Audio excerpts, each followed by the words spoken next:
And Amtrak officials say Indiana is jumping ship on the Hoosier state line before it has a chance to be successful.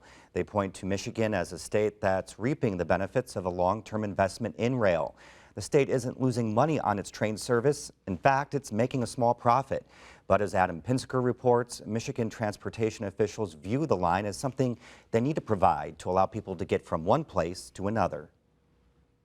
Amtrak says it is possible for states to fund most of their rail routes, just like they do for the Pere Marquette line, which is going through Michigan, Indiana, and terminating in Chicago. We're in St. Joseph's, Michigan. We're about to find out if ridership on this line is popular.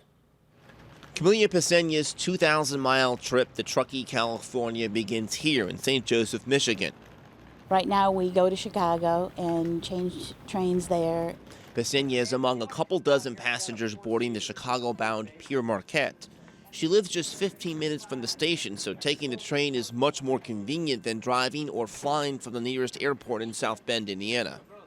Oh, it's just a nice way to travel, and we have a sleeper car, and you just sit back, and meals are provided. You can walk around. The Pere Marquette runs daily from Grand Rapids to Chicago's Union Station. That's 181 miles, exactly the same distance between Indianapolis and Chicago via Amtrak's soon-to-be discontinued Hoosier line.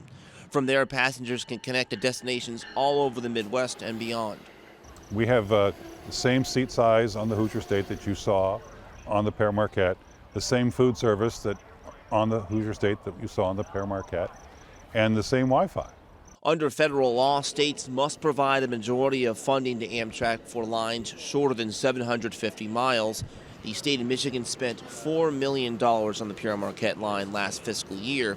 Michigan transit officials say their funding of the Pere Marquette line equals out to $41 per passenger a year, but they make some of that money back through ticket sales and concessions. The Pere Marquette was nearly full on our trip to Chicago last week.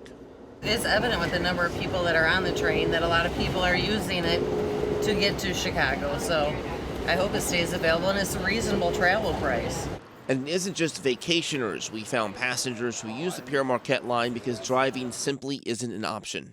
I had a brain injury 7 years ago, and so it keeps me from driving in busy city traffic. Amtrak spokesperson Mark Maglieri says the investment states make into Amtrak is more than just the operating costs and train upgrades. The money goes to rail and station improvements that can last decades. No matter how wide you make the highway, it'll probably get filled up. It's cheaper to put money into rail than it is into highways. Rail improvements can last 10 or 20 years. You can see how long it takes for pavement to wear out and having to keep coming back and renewing all that. Maglieri says while Michigan's partnership with Amtrak is a success story, he wonders if Amtrak underestimated how difficult it would be to keep Indiana on board with its deal. People just don't understand how this can work because culturally, if the Cardinal comes through there in the middle of the night or late at night and early in the morning, people never see it. And while Michigan promotes its rail service along busy stretches of highway targeting drivers who are stuck in traffic, Maglieri says Hoosiers never really got a chance to understand how the Hoosier state line worked and how they might be able to use it. For Indiana Newsdesk, I'm Adam Pinsker.